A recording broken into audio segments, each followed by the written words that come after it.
وسلام على عباده الذين اصطفى أما بعد أعوذ بالله من الشيطان الرجيم بسم الله الرحمن الرحيم قال الله تعالى إنه من سليمان وإنه بسم الله الرحمن الرحيم سبحان ربك رب العزة عما يصفون وسلام على المرسلين والحمد لله رب العالمين اللهم صل على سيدنا محمد وعلى آل سیدنا محمد وبارک وسلم۔ بسم اللہ الرحمن الرحیم قرآن مجید کی آیت مبارکہ ہے اور بڑی عظیم الشان۔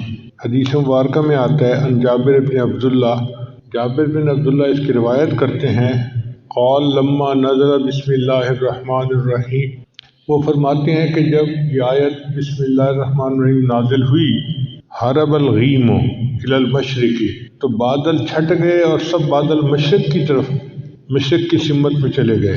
وسکنت الریاح، اور ہوائیں بند ہو گئیں، یعنی جو جکھڑ چل رہے تھے، ہوائیں چل رہی تھیں وہ بند ہو گئیں۔ وہاج البحر، اور سمندر کے اندر جو تلاطم تھا، ہائی ٹائڈ، وہ بھی رک گیا۔ وادغت البہائم، اور جانوروں نے بھی کان لگا لیے کہ بھئی کیا خاص مسئلہ ہے کوئی۔ ورجمت الشیاطین من السماء، اور شیاطین پر آسمان سے پتھروں کی بارش ہوئی، ان کو رجم کیا گیا۔ وحلف اللہ تعالیٰ بعزتہ وجلالہ، اور اللہ تعالیٰ نے اپنی عزت اور اپنی جلال کی قسم کھا کر کہا الا یسمى اسمہ علی شیء الا بارک فیہ، کہ میرا نام نازل ہوا ہے، جو بندہ اس نام کو کسی کام پر پڑھے گا میں اس کام میں برکت عطا کر دوں گا۔ یعنی اللہ تعالیٰ نے اپنی عزت اور جلال کی قسم کھا کر کہا کہ جس چیز پر میرا نام پڑھا جائے گا، جس کام کے شروع میں میرا نام پڑھا جائے گا، میں اس کام میں برکت عطا کروں گا۔ چنانچہ اسلام سے پہلے جو مشرکین مکہ تھے، وہ ہر کام سے پہلے اپنے بتوں کے نام لیا کرتے تھے، اور وہ سمجھتے تھے کہ بتوں کا نام لینے سے ہمارے کام میں برکت ہو جائے گی۔ لیکن جب اسلام آیا تو شریعت نے حکم دیا کہ نہیں، تم ہر کام سے پہلے اللہ کا نام لو، اللہ کے نام سے برکت ہو جائے گی۔ یہ جو بسم اللہ ہے نا، اس کے 19 حروف ہیں، بسم اللہ الرحمن الرحیم، اس کے حروف کو گنے تو بنتے ہیں 19۔ مفسرین نے لکھا ہے کہ جہنم کے جو داروغے ہیں وہ بھی 19 فرشتے ہیں، قرآن مجید میں ہے۔ تو بسم اللہ کے 19 حروف ان 19 فرشتوں کی پکڑ سے بندے کو بچا دیں گے۔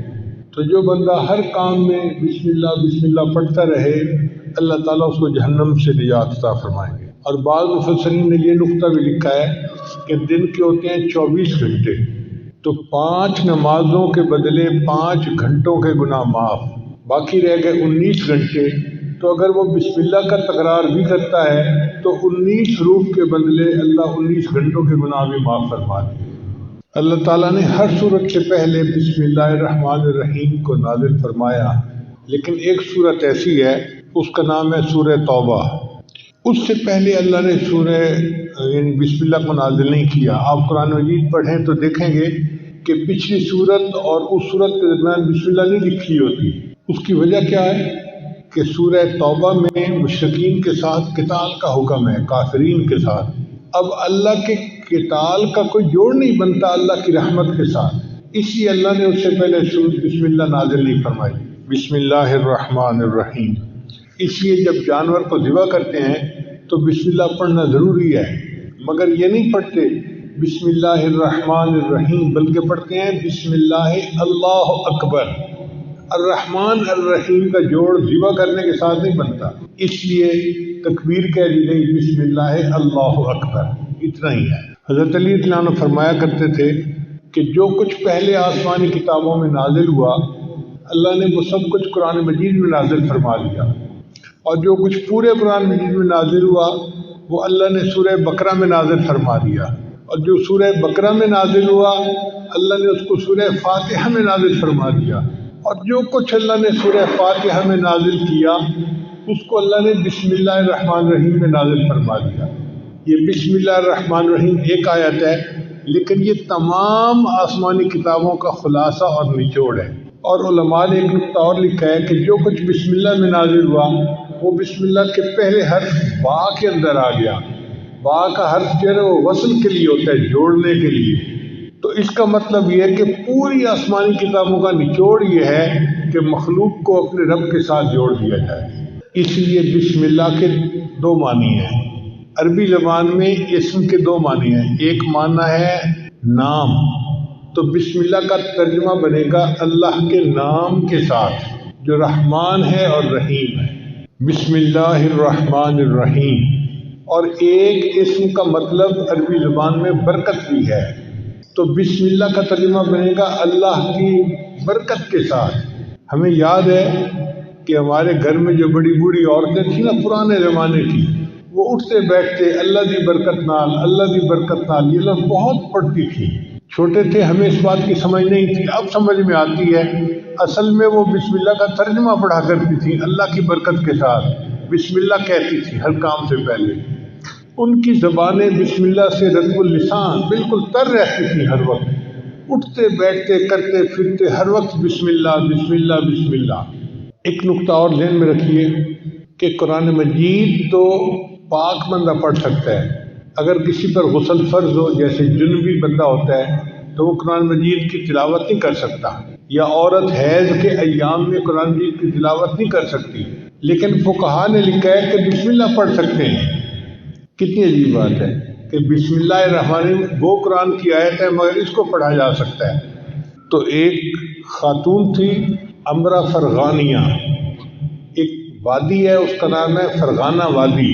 اس میں بڑے علماء ہیں، اندجان مرغنان یہ وہاں کے شہر ہیں. ہدایہ جنہوں نے لکھی قاضی برہان الدین المرغنانی رحمۃ اللہ، یہ بھی وہیں سے تھے.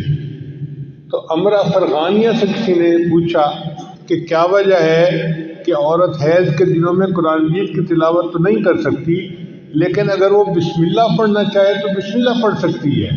انہوں نے جواب دیا کہ اصل میں بسم اللہ جو ہے یہ اللہ کا نام ہے، اور کوئی بھی محب کسی بھی حالت میں محبوب کا نام لینے سے روکا نہیں جا سکتا.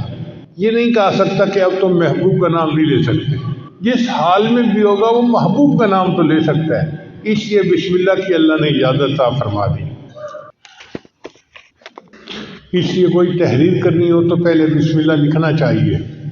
حدیث مبارکہ میں انس اس کے راوی ہیں کہ من کتب بسم اللہ الرحمن الرحیم تعظیما للہ غفر اللہ لہ، کہ جو بسم اللہ الرحمن الرحیم اللہ کے نام کی تعظیم کی وجہ سے اس کو لکھ لیتا ہے اپنی عبارت سے پہلے، اللہ اس پر اس کے گناہوں کی بخشش فرما دیتے ہیں.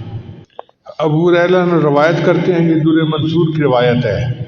قال رسول اللہ صلی اللہ علیہ وسلم کہ نبی علیہ السلام نے ارشاد فرمایا کل امر ذی بال لا یبدأ فیہ بسم اللہ الرحمن الرحیم اقطع، کہ ہر اچھا کام جو بسم اللہ کے بغیر شروع کیا جائے تو وہ برکت سے خالی ہو جاتا ہے اچھا کام، لیکن بسم اللہ نہیں پڑھی اب اس میں برکت ختم ہو گئی.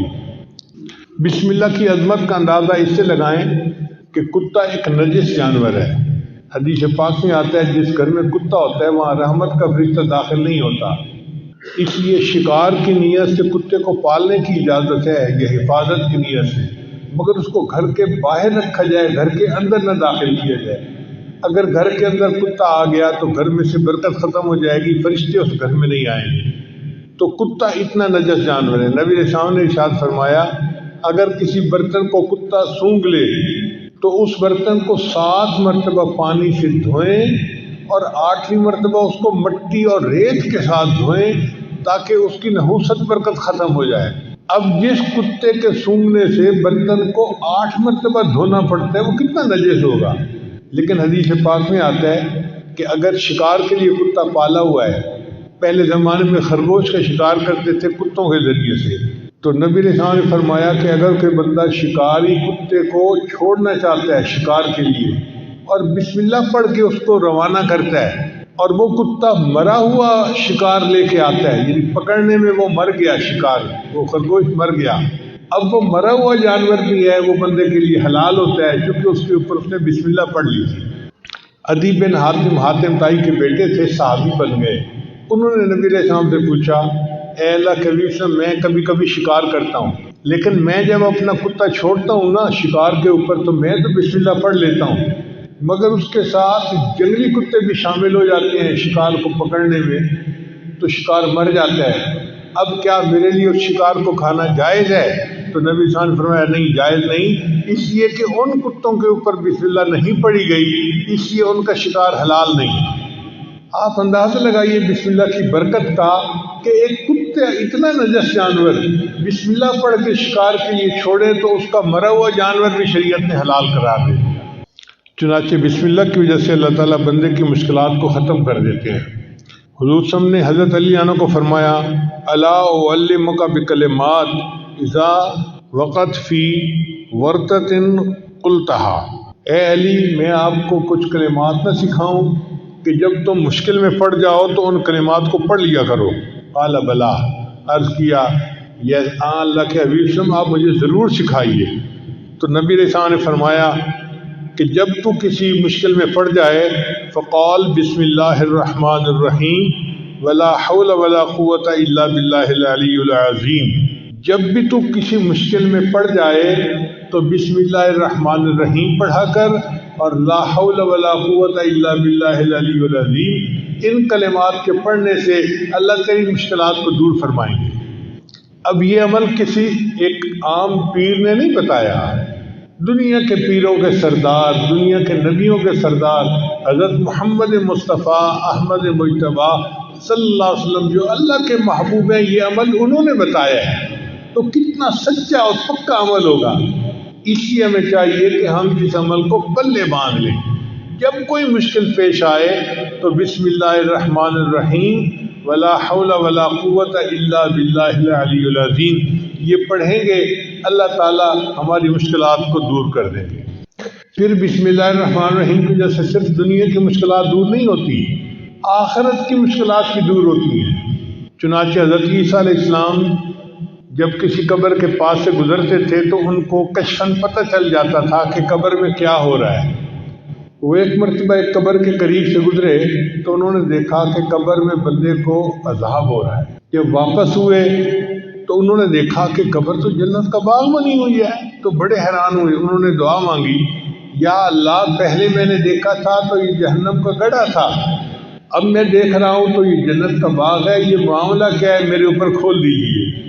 تو اللہ تعالیٰ نے فرمایا میرے پیارے عیسیٰ علیہ السلام ایک بندے کی قبر ہے جو بڑا گناہ گار تھا، جب وہ فوت ہوا اس کی بیوی حاملہ تھی اس وقت، تو چونکہ وہ گناہ گار تھا اس کو ہم نے قبر کا عذاب دے دیا۔ اب اس کی بیوی کے ہاں بیٹا پیدا ہوا، بیٹا تھوڑا بڑا ہوا تو ماں اس کو پڑھانے کے لیے مدرسے لے گئی اور قاری صاحب کو کہا کہ میرے بچے کو قرآن پڑھاؤ۔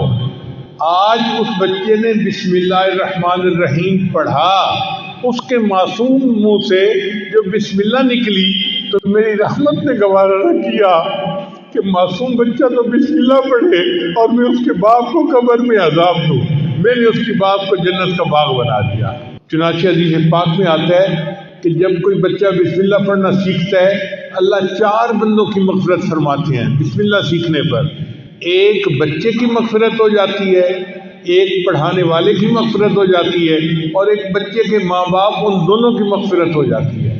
بسم اللہ کے سیکھنے پر اللہ 4 بندوں کے گناہوں کی مغفرت فرما دیتے ہیں۔ تو اس لیے یہ بسم اللہ ہمیں صرف دنیا کی مشکلات سے ہی نہیں بلکہ قبر کے عذاب سے اور جہنم کی آگ سے بھی بچانے کا ذریعہ ہے۔ چنانچہ علماء نے لکھا ہے کہ بسم اللہ جو ہے نا یہ اسم اعظم ہے۔ حدیث پاک میں آتا ہے کہ جب کوئی دعا کی جائے اسم اعظم کے ساتھ تو اللہ تعالیٰ اس دعا کو قبول فرما لیتے ہیں۔ اب اسم اعظم کون سا ہے یہ کسی کو نہیں پتا، اللہ نے اس کو چھپا لیا، مگر امام اعظم ابو حنیفہ رحمۃ اللہ فرمایا کرتے تھے کہ اللہ تعالیٰ کا جو اسم ذات ہے نا اللہ، یہ اسم اعظم ہے۔ تو کسی نے پوچھا جی کہ آپ کے پاس دلیل کیا ہے اسم اعظم؟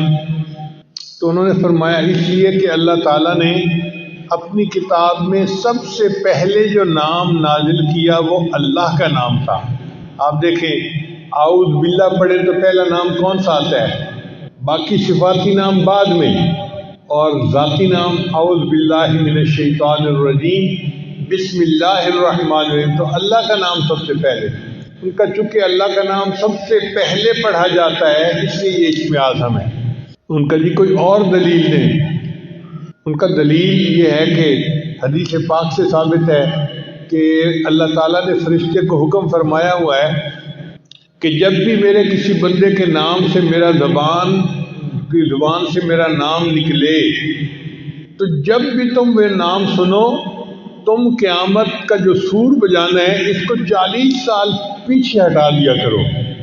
یعنی اللہ کا نام اتنی برکت والا ہے کہ جو بندہ اللہ کہتا ہے تو قیامت 40 سال پیچھے چلی جاتی ہے.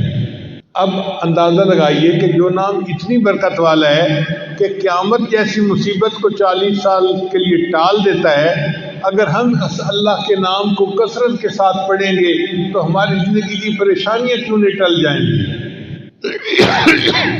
بس انسان شوق کے ساتھ محبت کے ساتھ اللہ کا نام پڑھے.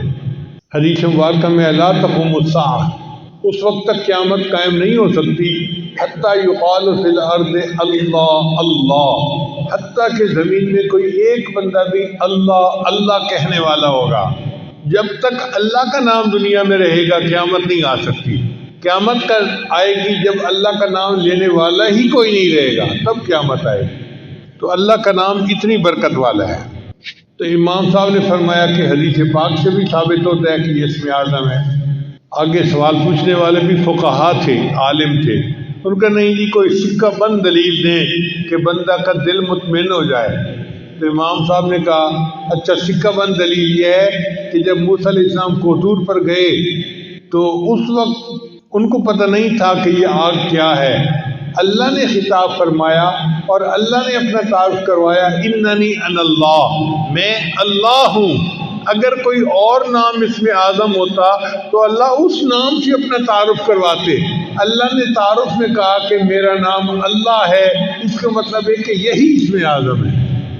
اب یہ ایسی دلیل تھی کہ سب علماء نے مان لیا کہ واقعی اللہ کا نام اسم اعظم ہے. چنانچہ اللہ اللہ کے نام سے جو دعا مانگی جائے وہ دعائیں قبول ہوتی ہیں، اور اللہ کا نام جس چیز پر پڑھ دیا جائے وہ چیز میں برکت آ جاتی ہے. حضرت ابو الدرداء عنہ کی ایک باندی تھی، وہ ایک دن پوچھنے لگی کہ حضرت آپ کس جنس سے تعلق رکھتے ہیں؟ ان کا میں انسان ہوں. کہنے لگی نہیں مجھے نہیں لگتا کہ آپ انسان ہیں، آپ کوئی اور ہیں. ان کا نہیں میں انسان ہوں، تمہارے جیسا انسان ہی ہوں. اس نے کہا اس لیے کہ میں 40 دن سے آپ کے کھانے میں زہر ملا کے آپ کو کھلا رہی ہوں اور آپ پہ کوئی اثر نہیں ہوتا، آپ انسان نہیں ہیں. ان کا نہیں میں انسان ہوں لیکن میری عادت ہے کہ میں نبی علیہ السلام کی بتائی دعا پڑھ لیتا ہوں، بسم اللہ الذی لا یضر مع اسمہ شیء فی الارض ولا فی السماء وهو السمیع العلیم. اس کی برکت سے اللہ مجھے کھانے کی نقصان دہ چیزوں سے محفوظ فرما لے. اور یہی واقعہ خالد بن ولید عنہ کے ساتھ پیش آیا کہ ایک مرتبہ دشمن نے اپنا ایک نمائندہ بھیجا جس کے پاس زہر کی ایک بوتل تھی، چھوٹی سی شیشی تھی. اس نے کہا جناب آپ ہمارا مقابلہ کر ہی نہیں سکتے، اس لیے کہ یہ ایک زہر ہے، اس کا ایک قطرہ بھی اگر کوئی بندہ پی لے تو وہ بچ نہیں سکتا، اور ہم نے اپنی تلواروں کی دھار پر یہ زہر لگائی ہوئی ہے، اس لیے اگر اس کا چھوٹا سا کٹ بھی کہیں لگ جائے تو وہ بندہ کٹ کی وجہ سے نہیں زہر کی وجہ سے مر جاتا ہے. آپ ہمارا مقابلہ کر ہی نہیں سکتے. جب اس نے یہ بات کہی تو خالد بن ولید عنہ نے فرمایا اچھا یہ زہر کی شیشی مجھے دکھاؤ. وہ ہاتھ میں لی اور آپ نے پڑھا بسم اللہ الذی لا یضر مع اسمہ شیء فی الارض ولا فی السماء، اور پوری زہر کی بوتل آپ نے پی لی اور اللہ نے ان کو محفوظ رکھا. یعنی جس نام کی برکت سے زہر کے اثرات بھی بندے کو نقصان نہیں دے سکتے تو باقی چیزیں کیا نقصان دیں گی. اس لیے ہمیں چاہیے کوئی چیز پینی ہو یا کھانی ہو تو بسم اللہ اس سے پہلے ضرور پڑھا کریں تاکہ اس چیز کے نقصان سے اللہ ہماری حفاظت فرمائے. چنانچہ عثمان ابن عفان نام سے روایت ہے کہ نبی علیہ السلام نے فرمایا کہ بسم اللہ الرحمن الرحیم میں جو نام ہے یہ اسم اعظم ہے. ان کا اللہ کے بھی یہ اسم اعظم ہے. فرمایا ہاں اس میں اور اسم اعظم میں ایسا تعلق ہے جیسے آنکھ کی سفیدی اور آنکھ کی سیاہی کے اندر ہوتا ہے. اب آنکھ کی سفیدی اور آنکھ کی سیاہی آپس میں ملی ہوئی ہیں، آپ اپنی آنکھ میں دیکھیں سیاہی اور سفیدی ملی ہوئی ہیں. تو اس کا مطلب یہ کہ نبی علیہ السلام نے ڈائریکٹ نہیں بتایا، چونکہ اللہ تعالیٰ راز رکھنا چاہتے تھے، لیکن ہنٹ دے دیا کہ بسم اللہ اور اسم اعظم میں بہت قرب ہے۔ تو بہرحال اللہ کا نام اسم اعظم ہے۔ چنانچہ علامہ کلوبی رحمۃ اللہ نے لکھا ہے کہ ایک عورت تھی اور اس کا خاوند جو تھا وہ بہت زیادہ کرخت مزاج کا تھا۔ وہ موقع ڈھونڈتا تھا کہ میں کسی طرح اپنی بیوی کو ذلیل و رسوا کروں، پریشان کروں، ڈانٹ ڈپٹ کروں، مار پیٹ کروں۔ ایک مرتبہ اس کے پاس کچھ پیسے تھے، اس نے وہ تھیلی اپنی بیوی کو پکڑا دی اور کہا کہ ان کو محفوظ رکھ دینا۔ اس عورت کی عادت تھی کہ جو کام کرتی تھی وہ بسم اللہ پڑھ کے کرتی تھی، ہر کام سے پہلے بسم اللہ پڑھتی تھی۔ چنانچہ اس نے بسم اللہ پڑھا اور الماری کے اندر وہ تھیلی رکھ دی۔ اب بیچاری کو کیا پتا تھا کہ میرے خامن کی نیت کیا ہے۔ خامن نے جب دیکھا کہ عورت دوسرے کمرے میں ہے، اس نے وہ تھیلی اٹھائی اور اس کے جو پیسے تھے، وہ کوئن تھے، اس نے وہ اندر ایک کنواں تھا گھر کے اندر، اس کنویں کے اندر پھینک دیے اور خالی تھیلی اس نے واپس رکھ دی۔ اس کا مطلب یہ تھا کہ اب میں اس کو کہوں گا میرے پیسے واپس لاؤ، یہ کہے گی پیسے نہیں تو پھر مجھے موقع مل جائے گا، میں پھر ڈانٹ ڈپٹ کروں گا، اس کو ذلیل رسوا کروں گا۔ عورت بیچاری کو کیا پتا تھا۔ اب 2-3 دن کے بعد خاوند نے اس کو بلایا اور کہا دیکھو میں نے تمہیں جو پیسے دیے تھے نا، مجھے ضرورت ہے، پیسے واپس لاؤ۔ چنانچہ وہ عورت گئی، اس نے جا کے بسم اللہ پڑھ کے الماری کا دروازہ کھولا۔ کہتے ہیں کہ جب اس نے الماری کا دروازہ کھولا، اللہ تعالیٰ نے جبریل علیہ السلام کو حکم دیا کہ میری اس بندی نے بسم اللہ پڑھا ہے، آپ جائیں اور کنویں سے وہ سارے پیسے نکال کے اس کی تھیلی میں واپس کر دیں۔ تو جب اس نے دیکھا تو تھیلی میں پیسے تھے، اس نے لا کر اپنے خامد کو دے دیے۔ اس واقعے کے بعد خامد جو اس کے ساتھ بغض رکھتا تھا وہ ختم ہو گیا، بلکہ خامد جو تھا وہ نیکی کی زندگی اختیار کر گیا۔ اللہ تعالیٰ نے بسم اللہ کی برکت سے اس کو خامد کی پریشانی سے بھی محفوظ فرما لیا۔ بسم اللہ میں ہر درد کے لیے شفا موجود ہے۔ چنانچہ قیصر روم نے حضرت عمر رضی اللہ عنہ کو خط لکھا۔ اس وقت تو مسلمان بہت زیادہ سویلائز اور بڑی پاور سمجھے جاتے تھے۔ تو قیصر روم نے خط لکھا عمر رضی اللہ عنہ کو کہ مجھے سر میں ہر وقت درد رہتا ہے، جیسے شیٹی کا پین ہوتا ہے نا، آدھے سر میں درد ہوتی ہے، اس کے سر میں ہر وقت درد رہتا تھا۔ اس نے کہا کہ اگر آپ کے پاس کوئی اس کا علاج ہو تو مجھے بھیج دیجیے۔ حضرت عمر رضی اللہ عنہ نے ایک ٹوپی بھجوائی اور فرمایا کہ اس ٹوپی کو سر پہ کر لیا کریں، آپ کے سر کی درد دور ہو جائے گی۔ چنانچہ وہ ٹوپی جب سر پہ کرتا، جتنی دیر کرتا درد ختم ہو جاتی، جب ٹوپی اتارتا درد پھر شروع ہو جاتی۔ اب ایک دن اس نے سوچا کہ اس ٹوپی میں کیا مقناطیسیت ہے۔ چنانچہ اس نے ٹوپی کو اتار کے دیکھا تو اس کے اندر کی طرف حضرت عمر رضی اللہ عنہ نے بسم اللہ الرحمن الرحیم لکھا ہوا تھا۔ اس آیت کی برکت سے اللہ اس کے سر کے درد کو ختم فرما دیتے تھے۔ چنانچہ صحابہ کرام بیمار بندے کو بسم اللہ پڑھ کے دم کیا کرتے تھے۔ حدیث پاک میں آتا ہے کہ جبریل علیہ السلام، عائشہ رضی اللہ عنہا روایت کرتی ہیں کہ جبریل علیہ السلام کئی مرتبہ آتے اور نبی علیہ السلام بیمار ہوتے تو جبریل علیہ السلام بسم اللہ پڑھ کے اپنے محبوب صلی اللہ علیہ وسلم کو دم کیا کرتے تھے۔ یہ ایک ایسا عظیم عمل ہے کہ جو ہماری سب بیماریوں، سب دردوں، سب مصیبتوں کے لیے تریاق ہے۔ حضرت عثمان بن ابی العاص نے نبی علیہ السلام سے شکایت کی، اے اللہ کے حبیب صلی اللہ علیہ وسلم، میں جب سے مسلمان ہوا ہوں تو میرے جسم میں دردیں رہتی ہیں، ادھر درد ادھر درد۔ تو نبی علیہ السلام نے فرمایا تمہیں جس جگہ پہ درد ہو تم ہاتھ رکھ کر اس کے یعنی جگہ پر ہاتھ رکھ کے بسم اللہ پڑھ لیا کرو، اللہ تمہارے درد کو ختم کر دے گا۔ چنانچہ جب ان کو درد محسوس ہوتی تھی وہ درد کی جگہ پر ہاتھ رکھتے تھے اور بسم اللہ الرحمن الرحیم پڑھ لیتے تھے۔ اس کی برکت سے اللہ نے ان کے درد کو ختم فرما دیا تھا۔ عبداللہ ابن عباس انہوں نے نبی علیہ السلام سے پوچھا، اے اللہ کے حبیب صلی اللہ علیہ وسلم، ہمیں بخار کا دم اور بیماری کا دم بتا دیا کریں، ہمیں کوئی بخار کا دم بتا دیں، بیماری کا دم بتا دیں۔ تو نبی علیہ السلام نے فرمایا کہ جب کوئی بندہ بیمار ہو تو تم اس پر پڑھا کرو بسم اللہ الکبیر اعوذ باللہ العظیم من کل عرق نعار ومن شر حر النار اخرجہ الترمذی، یہ ترمذی شریف کی روایت ہے۔ تو نبی علیہ السلام نے ان کو بخار کا یہ دم سکھایا۔ اس کا مطلب یہ کہ بسم اللہ کی برکت سے اللہ تعالیٰ واقعی بندے کی بیماری کو ختم فرما دیتے ہیں۔ اس لیے ہر تکلیف کے وقت بسم اللہ پڑھنی چاہیے۔ احد کے موقع پہ حضرت اللہ رضی اللہ عنہ کو زخم لگا تو بے اختیار ان کی زبان سے آہ نکلی، جیسے زخم لگتا ہے نا تو آہ بندہ کرتا ہے، آہ۔ تو جب ان کو زخم لگا تو انہوں نے آہ کی، تو نبی علیہ السلام نے فرمایا لو قلت بسم اللہ لرأیت بناءک الذی بنى اللہ لک فی الجنۃ وانت فی الدنیا، اگر تو اس موقع پر بسم اللہ کہتا جو تجھے چوٹ لگی تو دنیا میں رہتے ہوئے جنت میں اپنے ٹھکانے کو دیکھ لیتا۔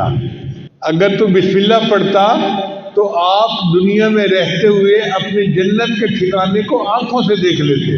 تو یہ بسم اللہ ایسا عمل ہے۔ چنانچہ ایک صحابی نبی علیہ السلام کے ساتھ سواری پر سوار تھے، تو سواری کو ٹھوکر لگی تو صحابی نے کہا تا سے شیطان برباد ہو جائے۔ تو نبی علیہ السلام نے فرمایا کہ ایسے نہ کہا کرو کہ شیطان برباد ہو جائے، وہ موٹا ہو جاتا ہے سن کے کہ دیکھو میں نے شرارت کی اور ان کو تکلیف پہنچی، وہ موٹا ہو جاتا ہے۔ تم پڑھا کرو بسم اللہ، جب تم بسم اللہ کرو گے تو شیطان یعنی کمزور ہو کے چونٹی جیسا بن جائے گا بسم اللہ کی برکت کی وجہ سے۔ تو اس کا مطلب ہے کہ ٹھوکر لگنے پر، تکلیف پہنچنے پر ہم اگر بسم اللہ پڑھیں گے تو اللہ تعالیٰ شیطان کو چھوٹا کر دیں گے اور ہماری تکلیف کو دور فرما دیں گے۔ نبی اسلام نے ایک عمل بتایا کہ جو شخص صبح کے وقت 3 مرتبہ بسم اللہ پڑھ لے، بسم اللہ الرحمن الرحیم، بسم اللہ الرحمن الرحیم، اب یہ کتنا چھوٹا سا عمل ہے۔ جو شخص صبح کے وقت پڑھ لے شام تک کوئی حادثہ یا کوئی اس کو مصیبت نہیں پہنچ سکتی، اور اگر شام کے وقت پڑھ لے گا تو صبح تک اس کو کوئی مصیبت نہیں پہنچے گی۔ یہ کتنا چھوٹا عمل ہے۔ اپنے گھر میں اپنی بیویوں کو بھی بتائیں، اپنے بچوں کو بھی، اور ان کی عادت بنائیں کہ وہ ہر وقت یہ بسم اللہ کا عمل کرنا شروع کر دیں۔ عبداللہ ابن عباس عنہ کی روایت ہے کہ ایک شخص نبی علیہ السلام کی خدمت میں حاضر ہوا اور اس نے کہا اے اللہ کے نبی، میرے حادثے بہت ہوتے ہیں، ایکسیڈنٹ ہر وقت، کبھی کوئی اور میں بڑا پریشان ہوں۔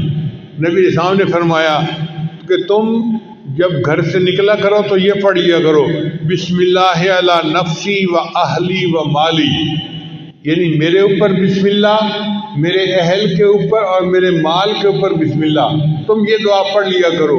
اس صحابی نے جب سے یہ دعا پڑھنی شروع کر دی اس کے بعد زندگی بھر ان کا کوئی حادثہ نہیں ہوا، اللہ نے حادثے سے ان کی حفاظت فرما لی۔ اس لیے بسم اللہ جب انسان پڑھتا ہے تو حدیث پاک میں آتا ہے کہ اگر کوئی بندہ کپڑے اتارنا چاہے، جیسے کپڑے بدلنے ہوتے ہیں، نہانا ہوتا ہے تو کپڑے اتارنے کی ضرورت پیش آ جاتی ہے، اگر وہ اس سے پہلے بسم اللہ پڑھ لے تو اللہ اس کے گرد ایک دیوار بنا دیتی ہے، جیسے قناعت آ جاتی ہے نا تو بندہ دوسروں سے اوجھل ہو جاتا ہے، تو بسم اللہ پڑھنے سے ایک قناعت سی بن جاتی ہے اور اس کو جن شیاطین نہیں دیکھ سکتے، کوئی نہیں دیکھ سکتا، تو وہ ان کے ڈر یعنی شر سے محفوظ رہتے ہیں۔ اب لوگ کہتے ہیں جی جن کا اثر ہو گیا، بھئی ہونا تو تھا ہی صحیح، آپ نے کپڑے بدلے بسم اللہ پڑھی نہیں، اگر قریب کوئی جن ہوگا تو اس کو غصہ آیا ہوگا کہ میرے سامنے کیوں یہ کپڑے ننگا ہو رہا ہے، تو اس نے تمہیں نقصان پہنچا دیا۔ تو نبی علیہ السلام نے ہمیں ہر دکھ درد سے بچنے کا عمل بتا دیا۔ وہ ہمارے محسن حقیقی ہیں، باتیں نظر آتی ہیں سادہ سی اور چھوٹی سی، لیکن اگر ہم ان کو اپنا لیں تو بڑی بڑی مصیبتوں سے ہم بچ سکتے ہیں۔ چنانچہ جو بندہ اپنی بیوی کے ساتھ ہم بستری کرے تو اس کو چاہیے کہ پہلے بسم اللہ پڑھ لے۔ دعا ہے بسم اللہ جنبنا الشیطان و جنب الشیطان ما رزقتنا۔ حدیث پاک میں آتا ہے کہ اگر اس نے یہ دعا پہلے پڑھ لی اور پھر بیوی کو ہاتھ لگایا تو اب اگر حمل ٹھہر گیا تو اس حمل میں شیطان کا کوئی حصہ نہیں ہوگا، لہٰذا وہ بچہ فطری طور پہ نیک ہوگا، بچپن سے نیک ہوگا۔ اب کتنے شادی شدہ لوگ ہیں جن کو اس دعا کا پتہ ہی نہیں ہے، کبھی پڑھی نہیں ہے، جب دعا ہی نہیں پڑھی تو پھر اس عمل میں شیطان بھی ساتھ شریک ہو جاتا ہے، اور جس کی گھٹی میں شیطان شامل ہو گیا پھر وہ بچہ تو پیدائشی طور پہ شیطان ہوگا، پھر آپ کیوں کہتے ہیں جی کہ بچے نافرمان ہیں، بچے بات نہیں سنتے، بچے بات نہیں مانتے؟ ہم نے بھی تو اپنے رب کی بات نہیں مانی، جس کے نتیجے میں آج بچے ہماری بات نہیں مانتے۔ نبی السلام نے ارشاد فرمایا، جابر بن عبداللہ رضی اللہ عنہ کی روایت ہے کہ نبی السلام نے فرمایا کہ جب رات کو سوتے وقت بسم اللہ پڑھ کے دروازے بند کرو، یعنی اپنے دروازے جو گھر کے بند کرنے ہیں نا، عورتیں عام طور پہ بند کرتی ہیں گھر کے دروازے، تو عورتوں کو یہ عمل سکھانا چاہیے کہ وہ گھر کے دروازے بند کرنے سے پہلے بسم اللہ پڑھ لیا کریں، چونکہ جو دروازہ بسم اللہ پڑھ کے بند کیا جاتا ہے شیطان وہ دروازہ نہیں کھول سکتا، شیطان گھر میں داخل نہیں ہو سکتا پھر۔ اور بسم اللہ پڑھ کے اپنے پانی کے مشکیزے کا منہ باندھ لیا کرو، اور بسم اللہ پڑھ کے اپنے برتن ڈھانپ لیا کرو، اور اگر ڈھانپنے کے لیے کوئی چیز نہ ملے تو برتن کے اوپر لکڑی رکھ دیا کرو اور بسم اللہ پڑھ لیا کرو، اور بسم اللہ پڑھ کے اپنی لائٹوں کو چراغوں کو بند کر دیا کرو۔ اگر تم بسم اللہ پڑھ کے یہ سارے کام کرو گے تو رات کو کوئی شیطان گھر میں داخل نہیں ہوگا، اس گھر میں کوئی گناہ نہیں ہوگا، اور اس گھر میں کوئی پریشانی نہیں آئے گی۔ آج دیکھیے بسم اللہ نہیں پڑھتے تو ہمارے گھروں میں دن رات گناہ ہو رہے ہوتے ہیں۔ ایک اور روایت سنیے، حضرت انس اس کے راوی ہیں، وہ فرماتے ہیں کہ جب کوئی آدمی گھر سے نکلتے وقت بسم اللہ توکلت علی اللہ لا حول ولا قوت الا باللہ، چھوٹی سی دعا ہے، بسم اللہ توکلت علی اللہ لا حول ولا قوت الا باللہ پڑھ لیتا ہے، اس کو کہا جاتا ہے کہ تمہیں ہدایت دی گئی اور تمہاری طرف سے شر کی کفایت کی گئی اور تمہیں مصائب سے بچا لیا گیا۔ یعنی اللہ اس کے بارے میں فرماتے ہیں کہ اس بندے کو ہدایت دی گئی، اس کو شر سے بچا لیا گیا، تو شیطان اس سے دور ہٹ جاتا ہے۔ شیطان کہتا ہے میں اس بندے کا جب کچھ بگاڑ ہی نہیں سکتا تو میں اس کا پیچھا کس لیے کروں؟ تو دیکھیے گھر سے نکلتے ہوئے دعا پڑھنے سے انسان شیطان کے داؤ سے بچ جاتا ہے۔ حدیث پاک میں آتا ہے کہ جو کوئی بندہ گھر میں داخل ہونے لگتا ہے اگر وہ بسم اللہ پڑھ لے تو شیطان اس کے ساتھ اس کے گھر میں داخل ہونے لگتا ہے۔ بسم اللہ پڑھنے کے بعد شیطان کا راستہ بند ہو جاتا ہے اور شیطان اس گھر میں داخل نہیں ہوتا۔ اور اگر وہ بسم اللہ پڑھے بغیر گھر میں داخل ہو جائے تو وہ اکیلا گھر میں نہیں داخل ہوتا بلکہ اس کے ساتھ شیطان بھی داخل ہو جاتا ہے۔ اور اگر وہ بندہ کھانا کھاتے ہوئے بسم اللہ پڑھ لے تو شیطان اس کے کھانے میں شامل نہیں ہو سکتا۔ اب جس نے دونوں مرتبہ بسم اللہ پڑھ لیا تو نہ شیطان اس کے گھر میں داخل ہو سکتا ہے نہ شیطان اس کے کھانے میں شریک ہوتا ہے۔ تو شیطان کہتا ہے میں نے اس گھر میں کیا کرنا، نہ میں اس گھر میں داخل ہو سکتا ہوں نہ میں اس گھر میں کھانا کھا سکتا ہوں، تو میرے لیے نہ رہنے کی جگہ نہ کھانے کی جگہ، لہذا میرا اس گھر سے کوئی سروکار نہیں ہے۔ دیکھو شیطان کو روکنے کے لیے نبی علیہ السلام نے کیا پیاری پیاری باتیں میں سکھائی ہیں۔ اس لیے جو بندہ بازار میں داخل ہونے لگے وہ بسم اللہ پڑھ لے تو بازار کا جو شر ہے اس سے اللہ تعالیٰ اس کی حفاظت فرما دیتے ہیں۔ اسی حدیث پاک میں آتا ہے کہ انسان کھانے سے پہلے اگر بسم اللہ پڑھ لے تو شیطان اس کے کھانے میں اس کے ساتھ شریک نہیں ہو سکتا۔ نبی علیہ السلام ایک مرتبہ دسترخوان پر بیٹھے تھے تو ایک چھوٹی بچی آئی اور اس نے آ کے کھانے میں ہاتھ ڈالنا چاہا تو نبی علیہ السلام نے اس کو روک دیا۔ پھر نبی علیہ السلام نے فرمایا کہ کھانے سے پہلے شیطان اپنا ایجنٹ بھیج دیتا ہے کہ وہ بسم اللہ پڑھے بغیر کھانے میں ہاتھ ڈال دے اور بعد میں شیطان بھی کھانے میں شریک ہو سکے۔ اس لیے جب کھانا شروع کرو تو بسم اللہ پڑھ کے شروع کرو تاکہ شیطان اس میں شریک نہ ہو سکے۔ چنانچہ واقعہ کتابوں میں لکھا ہے کہ دو شیطان آپس میں ملے، ایک بڑا موٹا تازہ تھا مشٹنڈا تھا اور دوسرا بہت ہی دبلا پتلا تھا۔ تو اس نے پوچھا مشٹنڈے نے کہ سناؤ بھائی تم کیوں اتنے کمزور ہو؟ اس نے کہا یار میں جس بندے کے ساتھ ہوں نا وہ بندہ بسم اللہ پڑھ کے گھر میں داخل ہوتا ہے تو میں اس کے گھر میں داخل ہی نہیں ہو سکتا۔ پھر وہ بسم اللہ پڑھ کے کھانا کھاتا ہے میں اس کے کھانے میں شریک ہی نہیں ہو سکتا، نہ مجھے رہنے کی جگہ ملتی ہے نہ مجھے کھانا ملتا ہے، تو میرے کمزور ہی ہونے ہیں نا۔ تو اس پر جو موٹا شیطان ہوتا ہے نا وہ کہکا لگاتا ہے اور کہتا ہے کہ اچھا میں تو ایک کافر کے ساتھ رہتا ہوں، اس کو بسم اللہ کا پتہ ہی نہیں، میں اس کے گھر میں بھی اس کے ساتھ داخل ہوتا ہوں اور میں اس کے کھانے میں بھی شریک ہوتا ہوں، اور جب وہ اپنی بیوی سے ہم مصری کرتا ہے میں بھی اس کی بیوی کے ساتھ ہم مصری میں شریک ہوتا ہوں، اس لیے اس کی اولاد نافرمان پیدا ہوتی ہے۔ تو بسم اللہ کو بھولنے سے کتنے نقصان ہم اٹھا لیتے ہیں، اس لیے کھانے سے پہلے بسم اللہ کا پڑھنا بہت ضروری ہے۔ یہ مومن اور کافر کے شیطان کی جو ملاقات ہے، یہ عبداللہ ابن مسعود نام ایک صحابی ہیں، وہ فرمایا کرتے تھے، اس لیے سوتے وقت انسان کو بسم اللہ پڑھنا چاہیے۔ نبی علیہ السلام جب رات کو بستر پر پہنچتے تو دعا مانگتے، بسم اللہ وضعت جنبی اللہم اغفر ذنبی و اخسی شیطانی و فک ریحانی و اسقل میزانی وجعلنی فی الندی الاعلیٰ۔ اے اللہ میرے گناہوں کو بخش دے، میرے شیطان کو ذلیل کر دے، میری گردن چھڑا دے، میرے میزان کو بھاری کر دے اور مجھے فرشتوں کی اعلیٰ جماعت کے ساتھ کھڑا کر دے۔ کتنی پیاری دعا ہے، اگر ہم اس کو یاد کر کے رات کو پڑھ لیا کریں۔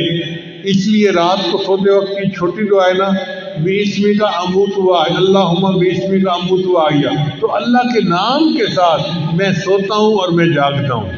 نبی صاحب نے ارشاد فرمایا، لا وضوء لمن لم یذکر اسم اللہ، اس بندے کا وضو ہی نہیں ہوتا جو بسم اللہ سے وضو کی ابتدا نہ کرے۔ جیسے فرمایا نا کہ حضور قلب کے بغیر نماز نہیں ہوتی، ایسے نبی علیہ السلام نے فرمایا کہ بسم اللہ پڑھے بغیر انسان کا وضو ہی نہیں ہوتا، یعنی وضو کی برکت ختم ہو جاتی ہے۔ اس لیے سواری پر سوار ہوتے وقت بسم اللہ پڑھنا چاہیے۔ حضرت نوح علیہ السلام کو اللہ نے صرف بسم اللہ کا لفظ عطا فرمایا تھا، وَقَالَ ارْكَبُوا فِيهَا بِسْمِ اللَّهِ مَجْرَاهَا وَمُرْسَاهَا إِنَّ رَبِّي لَغَفُورٌ رَحِيمٌ، تو وہ صرف بسم اللہ پڑھا کرتے تھے۔ اللہ کی شان کہ ان کی کشتی اتنے بڑے سیلاب کے اندر سے نجات پا گئی۔ تو علماء نے نکتہ لکھا ہے، اگر صرف بسم اللہ کے لفظ کے ساتھ نوح علیہ السلام کی کشتی اتنے بڑے سیلاب سے نجات پا جاتی ہے، تو ہم اگر پوری بسم اللہ پڑھیں گے ہماری زندگی ہمارے پریشانیوں کے سیلاب سے کیوں نہیں نجات پائے گی۔ پھر اللہ تعالیٰ نے حضرت سلیمان علیہ السلام کو پوری آیت عطا فرمائی، انہ من سلیمان و انہ بسم اللہ الرحمن الرحیم، چنانچہ وہ بسم اللہ الرحمن الرحیم پڑھا کرتے تھے، ہوا ان کا تخت اڑا کے جہاں چاہتے تھے وہاں لے جا کے نیچے اتار دیا کرتے تھے۔ یہ بسم اللہ الرحمن الرحیم اتنا طاقتور عمل ہے کہ ان کا تخت اتنا بھاری تھا، لشکر ہوتا تھا ان کے ساتھ، وہ پورے تخت کو ہوا اٹھاتی تھی اور سینکڑوں میل دور ہوائی جہاز کی طرف اس کو جا کے اتار دیا کرتی تھی۔ اگر بسم اللہ کی وجہ سے حضرت سلیمان علیہ السلام کے تخت کو پرواز مل سکتی ہے تو کیا نبی علیہ السلام کے امتی کو بسم اللہ کی وجہ سے روحانی پرواز نہیں مل سکتی؟ تو ہمیں بھی روحانی پرواز مل سکتی ہے اگر ہم اس عمل کو پکا کر لیں۔ اسی حدیث پاک میں ہے کہ جو بندہ مسجد میں داخل ہو وہ بسم اللہ پڑھے، اللہ اس کے گناہوں کو معاف فرما دیتے ہیں۔ حدیث مبارکہ میں آتا ہے کہ جب تم اپنے میت کو قبر میں اتارنے لگو تو بسم اللہ پڑھ کے میت کو قبر میں اتارو گے، بسم اللہ کی برکت سے اللہ قبر کا عذاب معاف فرما دیں گے۔ یہ اللہ کا نام اللہ کو بہت پسند ہے۔ چنانچہ ایک بزرگ تھے، ان کا نام تھا بشر، وہ نشئی تھے اور ایک دن آدھا نشہ آدھا ہوش اس حالت کے ساتھ چل رہے تھے۔ انہوں نے راستے میں ایک کاغذ پڑا ہوا دیکھا جس کے اوپر اللہ کا نام لکھا ہوا تھا، تو اس کو دیکھ کر وہ حیران ہوئے کہ کاغذ پر تو اللہ کا نام لکھا ہوا ہے اور یہ زمین کے اوپر پڑا ہے۔ انہوں نے اس کاغذ کو اٹھا لیا، اس کو جھاڑ کے صاف کیا اور اس کو اوپر کسی جگہ کے اوپر رکھ دیا۔ اللہ نے ایک ولی کو الہام فرمایا کہ بشر کو جا کر کہہ دو کہ تم نے میرے نام کو فرش سے اٹھا کر اونچا کیا، میں تمہارے نام کو فرش سے اٹھا کر عرش تک اونچا کر دوں گا۔ چنانچہ وہ امت کے بڑے اولیاء میں سے گزرے اور ان کا نام بشر حافی تھا۔ اللہ تعالی ہمیں بھی اس نام کی عزت کرنے پر اور اس نام کے قدر کرنے پر، اس کا ذکر کرنے پر ہماری پریشانیوں کو دور فرما دے اور اللہ تعالی ہمیں بھی دنیا میں کامیاب زندگی عطا فرمائے۔ حضرت عبداللہ ابن عمر بن عاص ایک صحابی ہیں، وہ فرمایا کرتے تھے کہ جس بندے کے اندر 5 عادتیں ہوں، اب یہ عمل سن لیں اور اس کو پکا کر لیں اپنا، جس بندے کے اندر 5 عادتیں ہوں اس کو اللہ تعالیٰ دنیا اور آخرت میں سعادت مند بنا دیں گے۔ جس بندے میں 5 عادتیں ہوں اللہ تعالیٰ اس کو دنیا اور آخرت میں سعادت مند بنا دیں گے۔ یہ عمل کون بتا رہا ہے؟ ایک صحابی رسول بتا رہے ہیں، پکا عمل ہے۔ فرماتے تھے کہ جو بندہ ہر کام کے شروع میں بسم اللہ پڑھتا ہو، پہلی عادت۔ پھر دوسری عادت، وقتاً فقتاً لا الہ الا اللہ پڑھتا رہے، یعنی دن کے مختلف حصوں میں بیٹھے ہوئے دفتر میں، دکان پہ، گھر میں لا الہ الا اللہ لا الہ الا اللہ اس کا تکرار کرتا رہتا ہو، دوسری عادت یہ۔ اور تیسری عادت کہ جب کوئی اس کو مصیبت پہنچے تو انا للہ و انا الیہ راجعون پڑھے، اور جب اس کو کوئی نعمت ملے تو نعمت کے حصول کے وقت الحمدللہ رب العالمین پڑھے۔ آپ اپنے گھر کو دیکھیں تو الحمدللہ پڑھیں، بیٹے کو دیکھیں الحمدللہ پڑھیں، بیوی کو دیکھیں الحمدللہ پڑھیں، یہ سب نعمتیں ہیں جو اللہ نے ہمیں عطا فرمائی ہیں۔ تو جب بھی کوئی نعمت ملے تو الحمدللہ رب العالمین پڑھیں، اور جب کوئی گناہ سرزد ہو جائے تو استغفر اللہ ضرور پڑھیں۔ نظر کا گناہ ہو، زبان کا گناہ ہو، کوئی بھی گناہ ہو، جب بھی کوئی گناہ سرزد ہو تو گناہ کے بعد استغفر اللہ پڑھنے کی عادت ہی ڈال لیجیے۔ جس بندے میں یہ 5 عادتیں ہوں گی اللہ اس کو دنیا اور آخرت کی سب سعادتیں عطا فرما دیں۔ جب بسم اللہ پڑھنے پر ہمارے اتنے کام سنورتے ہیں تو پھر ہمیں چاہیے کہ بسم اللہ کو اپنی عادت ہی بنا لیں۔ مجھے یاد ہے میں بہت چھوٹا تھا، شاید یہ محمد نافع کی عمر کا تھا، تو میری والدہ مجھے ایک واقعہ سنایا کرتی تھی۔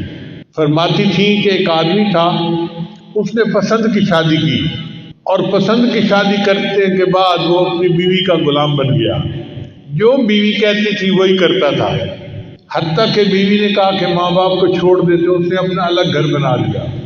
پھر ایک دن بیوی کی محبت میں وہ بہت ڈوبا ہوا تھا، تو بیوی نے اسے کہا کہ میں تو تب جانوں اگر تم اپنی ماں کو قتل کرو اور اس کا دل میرے پاس لے کے آؤ۔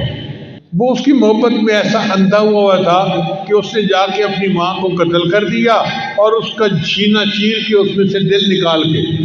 تو میری والدہ فرمایا کرتی تھی کہ جب وہ اپنی ماں کا دل اپنے ہاتھ میں لے کے آ رہا تھا تو راستے میں اس کو ایک جگہ ٹھوکر لگی اور وہ گر پڑا، اور ٹھوکر لگنے پر اس دل میں سے آواز آئی بسم اللہ۔ میری ماں کی محبت کا یہ حال تھا کہ بیٹے نے اسے قتل کیا اور اس کا دل لے کے جا رہا ہے، لیکن پھر بھی بیٹے کو ٹھوکر لگتی ہے تو ماں کے دل سے آواز آتی ہے بسم اللہ۔ تو ماں کی محبت اپنی اولاد کے ساتھ ایسی گہری ہوتی ہے، اسی لیے پہلے وقتوں میں جب کوئی بچہ گر جاتا تھا نا تو ماں دیکھتے ہی کہ پڑھتی تھی بسم اللہ بسم اللہ، تو بسم اللہ کی برکت سے اللہ اس بچے کو زخم سے بچا لیا کرتے تھے۔ اس لیے آپ گاڑی میں بیٹھیں بسم اللہ، گاڑی کو سٹارٹ کریں بسم اللہ، گاڑی چلائیں بسم اللہ، گاڑی سے نیچے اتریں بسم اللہ، کھانا کھائیں بسم اللہ، ہر وقت بسم اللہ پڑھنے کی عادت ہی ڈال لیں۔ اگر آپ نے یہ عمل کر لیا کہ ہر کام کو بسم اللہ سے کریں گے، زندگی میں برکت آ جائے گی اور آپ کو بہت ساری پریشانیوں سے اللہ نجات عطا فرمائیں گے۔ اللہ تعالیٰ ہمیں نبی علیہ السلام کے بتائے ہوئے اس عمل پر پابندی کے ساتھ عمل کرنے کی توفیق عطا فرمائے اور ہمیں دنیا آخرت کی پریشانیوں سے نجات عطا فرمائے۔ وآخر دعوانا ان الحمد للہ رب العالمین۔ بہت سارے دوست احباب دور قریب سے آئے ہیں بیت کی نیت سے، تو یہ عاجز کلمات پڑھا دے گا، آپ سچے دل کے ساتھ پیچھے پیچھے پڑھتے جائیے۔ پڑھیے بسم اللہ الرحمن الرحیم، لا الہ الا اللہ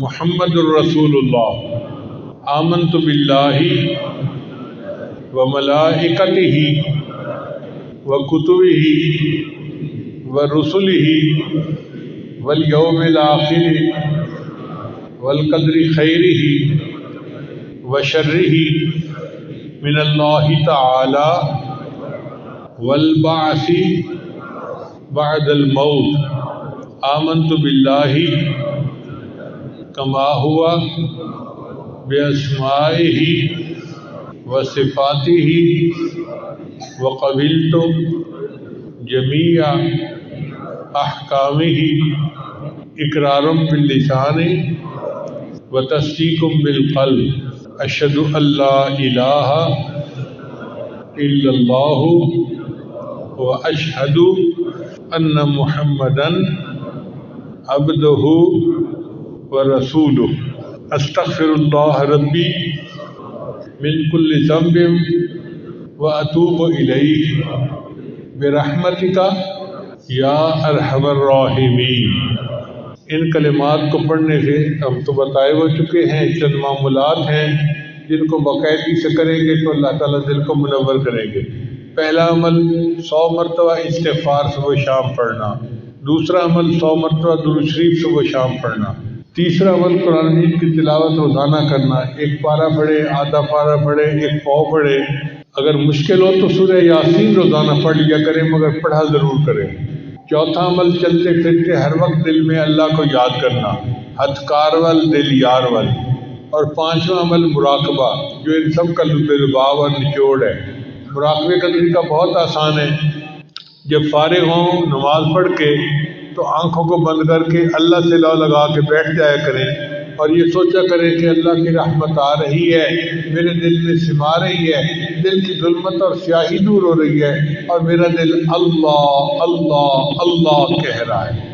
انشاءاللہ ان اعمال کو کرنے سے آپ کے دل میں اللہ کی محبت پیدا ہوگی، آپ خود اس کو محسوس کریں گے۔